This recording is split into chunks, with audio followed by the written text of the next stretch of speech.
Greetings, brothers and sisters. Happy Wednesday night. I wanted to pick up today with kind of a part two coming from Numbers chapter 32.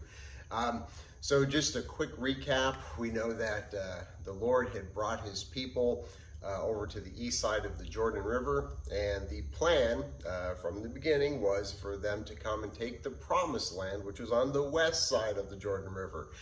The tribes of Gad and Reuben, and shortly thereafter, after the half tribe of Manasseh, decide to stay on the west side. They like it there. They've got plenty of room for their livestock, and they want to stay in place. They approach Moses and the leadership about this, and Moses says he's not happy about it. He's concerned that the feelings of the people may change and that the rest of them may want to stay over there and not go into the fight. He's concerned that just dividing the Lord's people was not a good idea. But he relents and he agrees to let them stay there.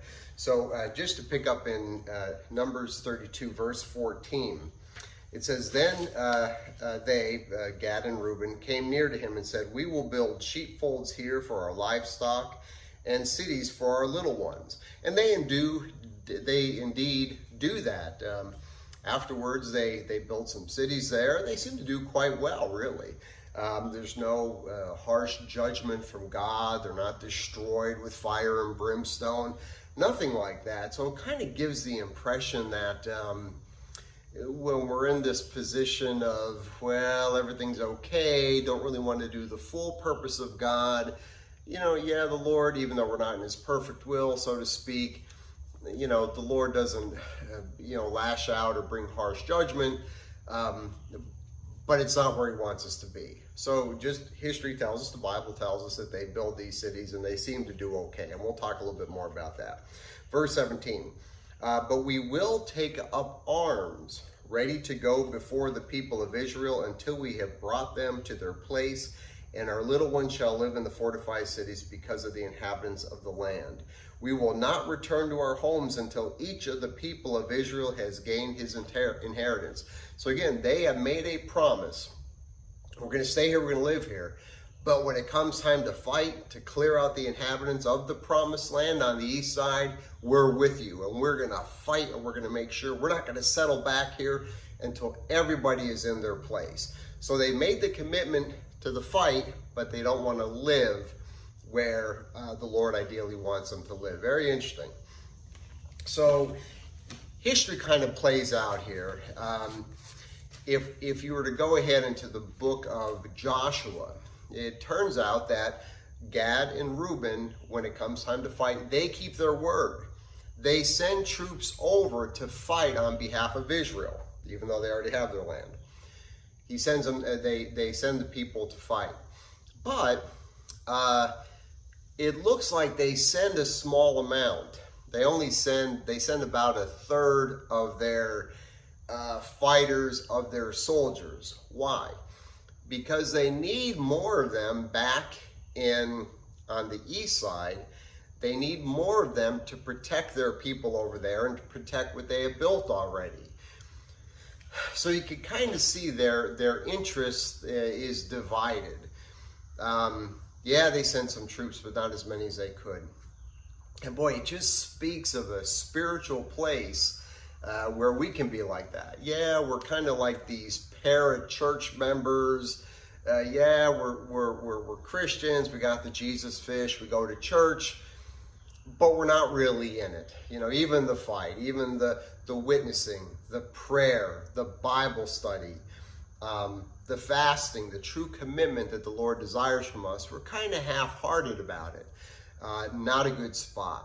And we see that in these two tribes. Sure, they kept their commitment. Thank God for that.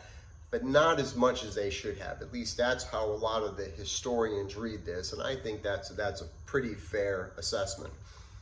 As you go on, a couple centuries later, it is Reuben and Gad and the half tribe of Manasseh that are the first to be wiped out by the Assyrians when they come to take over Judah after their failure to serve God.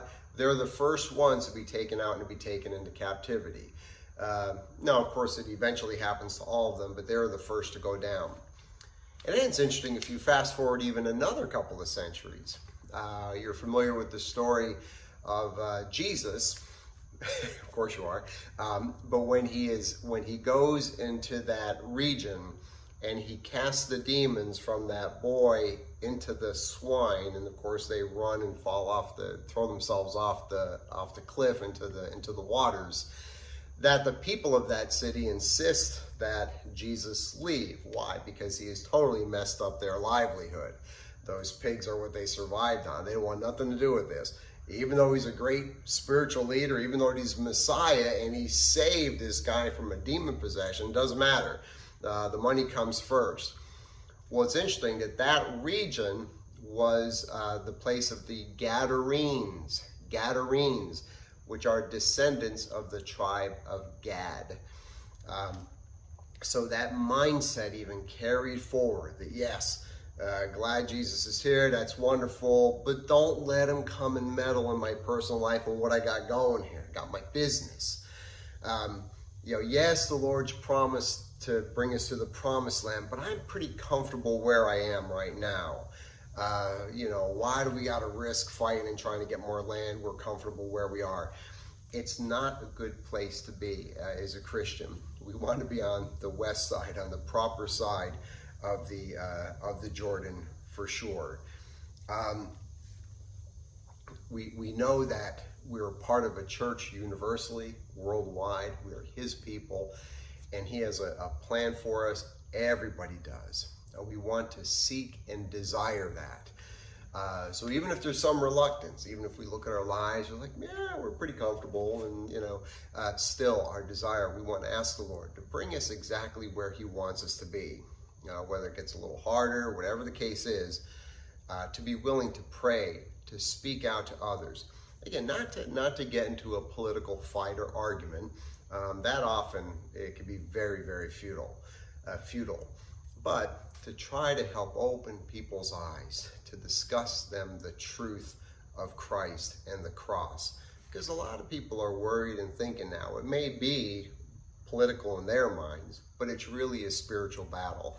And to bring people to that and to remind them of that is very, very important. We don't want to have that divided interest where we're trying to maintain what we have, even if they're blessings from God. We want to keep everything we have. We don't want to lose our social status. We don't want to upset our family. We don't want to miss some vacation time. We don't want to make sacrifices. We're kind of divided. We want to serve the Lord a little bit and keep what we have. And that's kind of what Reuben and Gad did. But that's not where the Lord wants us. He wants us to follow him wholeheartedly. We know what the Lord says about the lukewarm service. It is not something he desires at all. He'd rather you hot or cold. And that's quite a statement. So let's ask the Lord, if we find ourselves we're not where he wants us, to ask him to bring us there, and just to create a willingness in these stubborn hearts of ours to be willing to surrender whatever he wants us to surrender, and not be trying to save our lives, but instead to surrender them, to lose our lives for that greater heavenly gain and that greater spiritual kingdom, his kingdom. God bless you guys. Have a great evening.